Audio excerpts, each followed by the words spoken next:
ناظرین، ایک مسیحی ہوتے ہوئے ہمارا ایمان ہے کہ بائبل مقدس خدا کا پاک، الہامی اور زندہ کلام ہے۔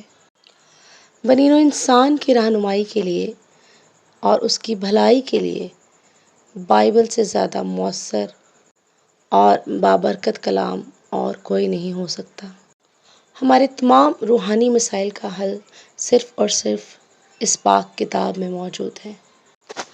لیکن سوال یہ ہے کہ ہمیں دوسری مسیحی کتب کا مطالعہ کیوں کرنا چاہیے؟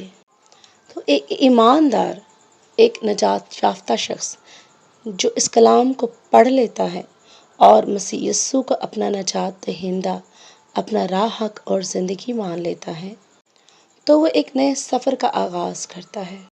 ایک ایسا سفر جس میں بہت سی آزمائشیں، بہت سی رکاوٹیں، بہت سی قربانیاں اور حتیٰ کہ بہت سی فتوحات شامل ہوتی ہیں، اور وہ اس کلام کے مطابق اپنے ایمان پر قائم رہ کر جب سرخرو ہوتا ہے تو ایماندار چاہتا ہے کہ میری اس گواہی سے، میرے ان تجربات سے دوسرے لوگ بھی فائدہ اٹھائیں۔ ایک اچھا مصنف، ایک ایماندار مصنف ہمیشہ دل پر بوجھ لے کر کتاب لکھتا ہے۔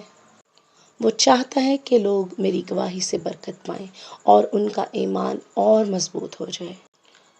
اچھی مستند مسیحی کتب جو پاک روح کی رہنمائی میں لکھی گئی ہوں، وہ بے شک ہمارے لیے بہت مفید ہیں، لیکن آئی ریپیٹ کہ بائبل مقدس سے بڑی کتاب، بائبل مقدس سے بڑا کلام، اس سے بہتر رہنمائی ہمیں کسی اور کتاب میں نہیں مل سکتی۔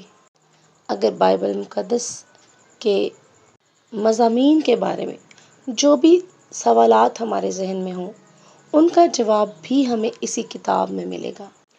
بائبل کو بھی جب پڑھیں، ہمیشہ انڈکٹیو وے میں پڑھیں۔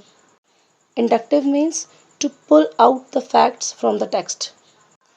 خدا ہم سب کو توفیق بخشے کہ ہم اس کے زندہ کلام کو زیادہ سے زیادہ پڑھیں، سنیں، سمجھیں اور اس پر عمل کریں۔